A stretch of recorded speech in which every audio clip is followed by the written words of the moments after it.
I'm delighted to be here and would like to acknowledge any colleagues in India that may not be able to attend due to the COVID crisis there now.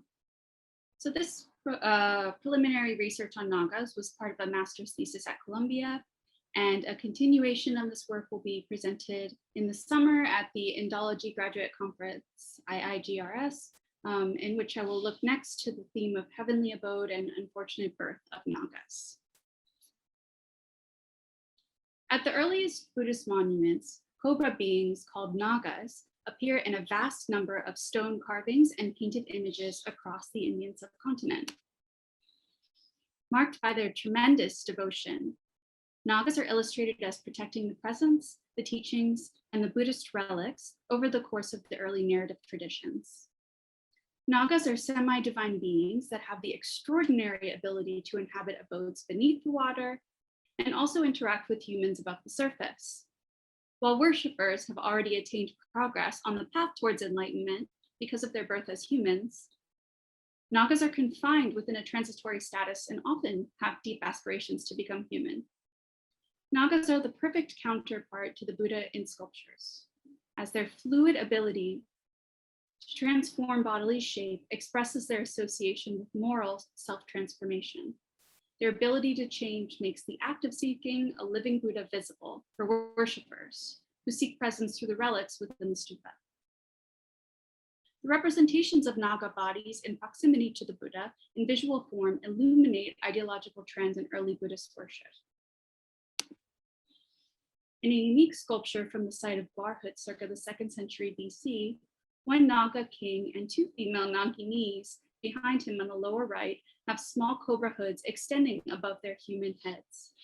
The sculpture depicts a known narrative in which a Naga king awaits the presence of a living Buddha in 3 consecutive scenes. In the first scene, the Naga king has the body of a cobra. You can see him in the center of the frame just here. And in the second and third scenes, he has the body of a human with a small cobra hood. It is the Naga's embodiment of self-transformation that makes them captivating and inspiring to worshippers in visual narratives. And it is this quality that is integral to our very understanding of early Buddhist sculptures. Initial scholarship on Nagas reflects colonial views and conceptualizes Nagas as static animal spirits. While future research would not be possible without the tremendous work of the first archaeologists and scholars, this approach fails to account for the dynamic role of Nagas in early Buddhism. More recently, art historians have reimagined Nagas as real in historical place and time, which contributes a rigorous examination of their development and incorporation. My work builds on this nuanced discussion by considering their relationship with Buddhist worshippers in key examples from the early sites of Gorant, Kauni, Sanchi, and Arapata, and how representations of Nagas offer meaning for viewers during the process of circumambulation. I examined for the first time the fluidity of Nagas in visual representations, namely the manner in which they change bodily form from cobra to human during their lifetimes as Nagas, in sculptures in which a Buddha is represented with narrative emblems, and in one example from the subsequent period containing an anthropomorphic Buddha image. The shift from cobra to human form as a Naga demonstrates their fluid nature. The fluidity, the bodily transformation relates to the worshipper's ability to adopt moral perfections. The act of seeking the presence of a living Buddha is much like the worshipper's act of seeking the relics. The aspiration for seeking the physical presence of a Buddha is important to attain enlightenment in this early period.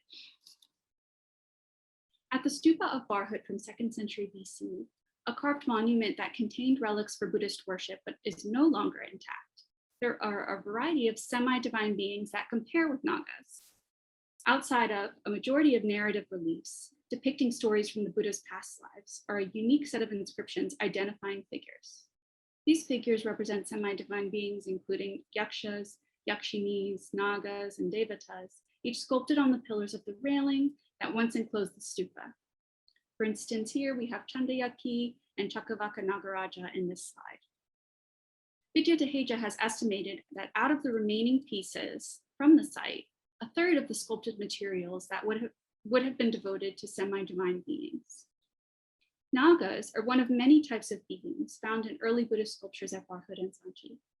Fortunate as we are to have inscriptions from Barhut, Robert de Caroli has traced the names of near life-size pillar figures of semi-divine beings to particular townships in the historical landscapes described in Buddhist textual sources, which allows us to imagine these life-size figures as real individuals and associate them with actual locations in northern India. Within communities of monks, nagas were sometimes imagined as having a mischievous nature. More than an animal, but not quite human, a naga might shift form into the body of a human with the hope of becoming an ordained monk. Within the Pali Upasamhara, a monk must vow that he is a man and not a naga. There is a story from the Mahabharata that elucidates this, in which a naga enters the monastery and sleeps at night beside a monk, slipping back into his coiled cobra form while the monk sleeps. In the end, the naga is discovered and weeps when the Buddha asks him to return to the naga realm. Despite their tendency to shift bodily forms, many nagas in the early Buddhist imagination so deeply desire to attain enlightenment, the necessity of a human birth. One of such nagas is the story of Arapata, the naga king who seeks a living Buddha to attain human birth in his next life. In an early relief sculpture from the Buddhist site of Barhut, the naga king Arapata seeks a living Buddha on his path to enlightenment. The sculptor has reimagined the story of Arapata, which is also reiterated in the Pali Dhammapada, the Atthakatha. The sculptor has reimagined this story with 3 scenes featuring Arapata Nagaraja on the bottom railing here on the right, which confirms that the repeated figure with his hands clasped together in worship is indeed this naga king.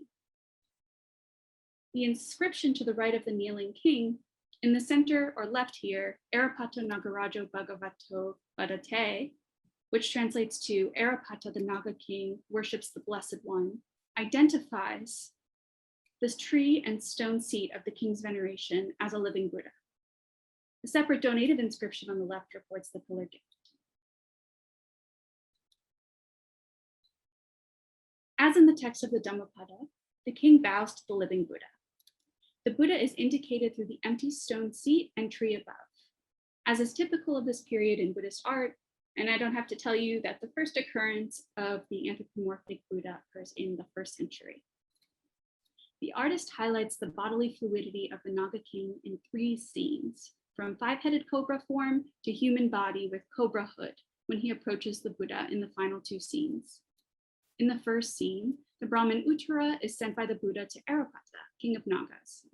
Arapata is depicted as a cobra in the river Ganges with his daughter standing on his head, and the Brahmin Uttara is to the king's right. While posing as a suitor for the Naga king's daughter, Uttara suggests that a new Buddha has arisen in the world. In the 2nd scene on the lower right, Arapata begins his journey to find a living Buddha of his age with the accompaniment of 2 female Naginis. He is depicted here for the first time with a human body and cobra hood while seeking a Buddha. In the final scene, on the bottom left, Arapata worships the Buddha, bowing in his naga form with a human body and a cobra hood. The artist visually emphasizes Arapata's wish to transform morally through the depiction of physical transformation during his lifetime as a naga. What is fascinating about the visual depiction of this narrative at Barhut is the artist's depiction of 3 different stages of Arapata's bodily transformation into a naga with a human body and a cobra hood. The depiction of human form with a cobra hood acts as an expression of his desire for human birth on the path to enlightenment. As the subject, the king of Nagas visually frames the act of seeking a living Buddha for a worshiper. In the text of the Dhammapada, the story continues as he strives for human life in his next birth after hearing the true Dhamma or the teachings. Here, however, the artist has instead chosen to conclude and focus on Arapata venerating an arisen Buddha with deep devotion, emphasizing the moment that he takes human form during his life as a naga. His change into human form as a naga in his quest for the living Buddha visually emphasizes the transformation that occurs within, a deep devotion that is cultivated on his path to enlightenment. What is striking when comparing the different bodily forms of nagas, including life-size pillars, medallions, and other narrative scenes, is that the fluidity of their bodily forms across different sculptures becomes significant. While there are many representations of nagas at early Buddhist sites, the transformation of a naga's body in a single sculpture is unique. Pali and Sanskrit texts do not name fluidity as an explicit attribute. However, there are words that greatly emphasize the cobra or human form of a naga at the moment of bodily transformation.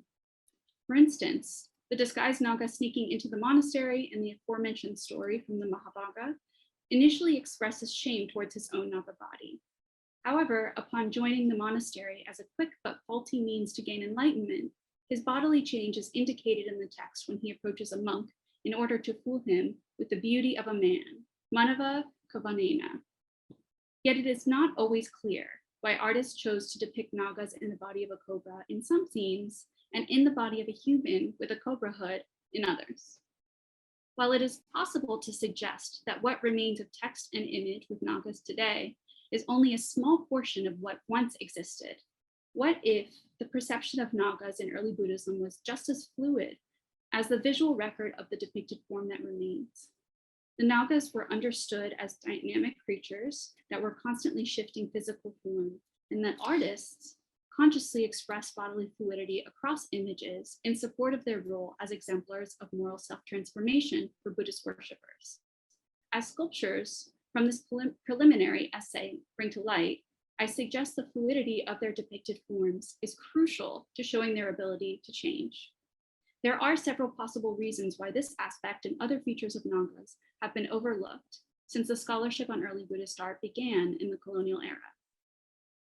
In 1868, James Ferguson published Tree and Serpent Worship, asserting the existence of a primitive spirit cult of serpent beings that were incorporated into a Buddhist orthodoxy and mainstream religious tradition. The implication there, and in Jean-Philippe Vogel's Indian Serpent Lore from 1871, is that because nagas have an association with water, they reflect a mindset that occurs before people imagine deities as having their own personalities. Both consider nagas as part of a rudimentary existence in which practical needs, such as agrarian success, are the lens through which people envision the world. While these scholars brought forward our understanding of the ancient subcontinent, we must nonetheless evaluate their bias towards the material with critical attention. The earliest drawings of the Buddhist material, such as the examples Colonel Macy published that portray several freestanding nagas from Sanchi, seem to embody this colonial era view of the world with their simplicity, such as this example from the British Library entitled Fallen Capital at Firozpur near Sanchi. The mode of cataloging objects and separating them from their original context was once part of the British quest for possessing cultural heritage, which actually shaped the way historians conceived of the past. The sculpture is from the same time period and site. In the drawing, through a flattening of the pillar's shape in the round, Macy has neutralized the three-dimensionality of the naga sculpture. While still drawn with some dimensionality, the figure is devoid of color and rendered standing in an empty space without visual reference to its original site context. The broken pillar, with barely visible lines of the naga space, becomes an isolated fragment for collection. The aesthetic of the drawing shows how the vitality of these early figures has been lost over time, in part due to a colonial legacy and vision. In the sculpture of the Naga Muchalinda, sheltering the Buddha Gautama from Pauni, a Naga frames a living Buddha while he protects him with his cobra body. The inscription above the image, Mucharido Nagaraja, labels this visual story from the historic Buddha's life and is accompanied by a donative inscription to the right. The five-headed Naga Muchalinda extends above the enlightened Buddha with his own body during the 7 days he sits in a storm at Uluvela on the bank of the Naranjana River. The enlightened Buddha is represented with a square stone seat in combination with the tree above, together evoking the Buddha shape and verticality. It is the very coils of Muchalinda's Naga body in cobra form with 5 heads that he surrounds the Buddha and protects him from the rain. The center of the image is focused on the area between his cobra body and frames the space where the Buddha would be seated in real life. The artist has rendered Muchalinda's body surrounding the seat of the Buddha with vibrant detail. The individual cobra heads appear rounded and looking outward with their small round eyes, and the incised lines on each of the underbellies of the cobra heads draw the eye across the torso towards the stone seat below. He frames the act of seeking a living Buddha, and rather than taking the form of a human body as a naga in his presence, his choice to take the bodily form of a cobra is essential to the act of protection and illuminates compassion. Muchalinda's compassionate act as a naga able to physically and morally transform makes him exemplary for worshippers seeking enlightenment. A sculpture on the front middle architrave of South Sanchi Gateway depicts a group of nagas venerating a stupa. On the stupa is a donated inscription. The emperor, who we may take to be Ashoka, appears on the right of the composition, riding towards the center on a grand chariot, and a series of nagas venerate the stupa on the opposite side. With nagas of all different ages and sizes, the many figures stand together in human form with small cobra hoods, together making up a naga family. On the bottom right of this figure is a very small child naga with hands clasped together in worship. The nagas are depicted in the sculpture to the left side of the stupa, taking on human bodies while venerating the relics alongside the emperor. The narrative of Ashoka's visit is described in a section of the Ashoka Avadana, in which he visits the Ramagrama stupa. In the text, the nagas have just restored the relics back to humanity after having taken them to their underwater abode after the Buddha Gautama's enlightenment. Emperor Ashoka is considered the first Buddhist ruler in India and is said to have expanded the earliest stupa mounds into 84,000 portions to spread Buddhist worship. In the image at Sanchi, the community of nagas stand in human form alongside the emperor and highlight the veneration of the relics in the depicted stupa in the absence of a living Buddha. The nagas of all ages with human bodies demonstrate their newfound devotion by worshiping the relics, and in their ability to transform, stand as exemplars for the worshipper towards enlightenment. How might the fluidity of nagas in early stupas extend with the anthropomorphic Buddha images that appear in the 1st century? Consider a seated anthropomorphic Buddha that sits atop Muchalinda's coils within a sculpture from the stupa of Amaravati from the 2nd or 3rd century CE. At Amaravati, within the dome slabs placed around the body of the stupa are a series of different stupas in relief with Buddha images at the center. The seated Buddha beneath the hood of the Naga Muchalinda is one type within this dome slab series. Muchalinda frames the body of the seated Buddha with his own. The round coils of his cobra body on either side evoke the bend of the Buddha's knees in a seated position, his cobra head extending over the lion-like shoulders and upright head of the Buddha. Two small nagas in human form with cobra hoods are depicted at the base of the sculpture, sitting at the entrance to the stupa, their hands together in reverence to the Buddha above. Much has changed since the early period, including the novel representation of the physical body of the Buddha in relief, rather than the absence between a tree and stone seat. The 5-headed cobra hood of Muchalinda still hovers above the Buddha Gautama in the bar hood sculpture, sheltering him from the rain, and here on the dome of the depicted stupa. His ability to transform is an inherent part of Naga identity. Here, fluidity taking shape through his choice to take cobra bodily form. The key difference from earlier representations, while they both bring to the foreground his act of compassion, is that the human body of the Buddha is framed beneath the Naga's cobra form. The contrast of his Naga form as a cobra highlights the human body of the Buddha, newly represented in anthropomorphic form as a seated and enlightened figure. The images of nagas around early stupas in various bodily forms make the significance of seeking the Buddha in visual narratives visible to the eyes of the worshipper.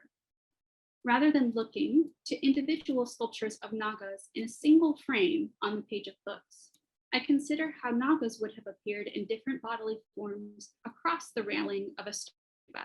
The naga's aspirations for a human birth inspire ancient viewers to seek the relics within the stupa as their own form of presence, which are enlivened with visual stories during circumambulation. A naga must become human before they are capable of enlightenment. The worshipper as a human being is already in the proper birth and is that much closer to attaining it. Through their transformation between cobra and human form, nagas inspire worshipers through the physical manifestation of bodily and moral perfection in the presence of the relics at the earliest stupas. Thank you.